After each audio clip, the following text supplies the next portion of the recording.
Panambur beach ಮತ್ತು Navamangaluru ಬಂದರಿನ break water ವಲಯದಲ್ಲಿ ರಾಷ್ಟ್ರೀಯ ಮೀನುಗಾಳ ಹಾಕುವ ಸ್ಪರ್ಧೆ ನಡೆಯುತ್ತಿದ್ದು ಉತ್ತಮ ರೆಸ್ಪಾನ್ಸ್ ಸಿಕ್ಕಿದೆ. Mangaluru angling club, gifted India ಮತ್ತು ಪಣಂಬೂರು ಬೀಚ್ ಟೂರಿಸಂ ಪ್ರಾಜೆಕ್ಟ್ ಸಹಭಾಗಿತ್ವದಲ್ಲಿ ಈ ಸ್ಪರ್ಧೆ ನಡೆಯುತ್ತಿದೆ. ಪಣಂಬೂರು ಬೀಚ್ ಮತ್ತು ನವಮಂಗಳೂರು ಬಂದರಿನ ಬ್ರೇಕ್ ವಾಟರ್ ವಲಯದಲ್ಲಿ ಸ್ಪರ್ಧೆಯನ್ನ ಆಯೋಜಿಸಲಾಗಿದೆ. ಆಂಗ್ಲಿಂಗ್ ಪ್ರಿಯರು ಕೇವಲ ಮಂಗಳೂರು ಮಾತ್ರವಲ್ಲದೆ ದೇಶ ವಿದೇಶದಿಂದಲೂ ಆಗಮಿಸಿದ್ದಾರೆ ಎಂಬುದು ವಿಶೇಷ.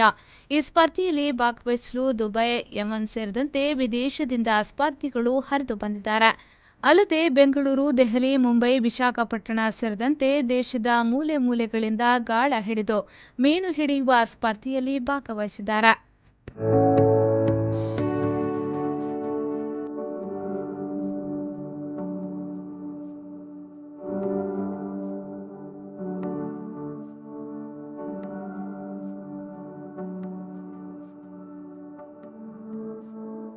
ಪಣಂಬೂರು ಬೀಚ್ನ ಸಿಒ ಯತೀಶ್ ಬೈಕಂಪಾಡಿ, ಸಂಘಟಕರಾದ ಅನೂಪ್ ಕಾಂಚನ್, ಕೇತನ್ ಕಾಂಚನ್, ಅವಿಲ್ ಸ್ಯಾಮ್ಸನ್, ಆಶೀಶ್ ಸಿಕ್ವೇರಾ ಈ ಸ್ಪರ್ಧೆಯ ಉಸ್ತುವಾರಿಯನ್ನ ವಹಿಸಿಕೊಂಡಿದ್ದಾರೆ.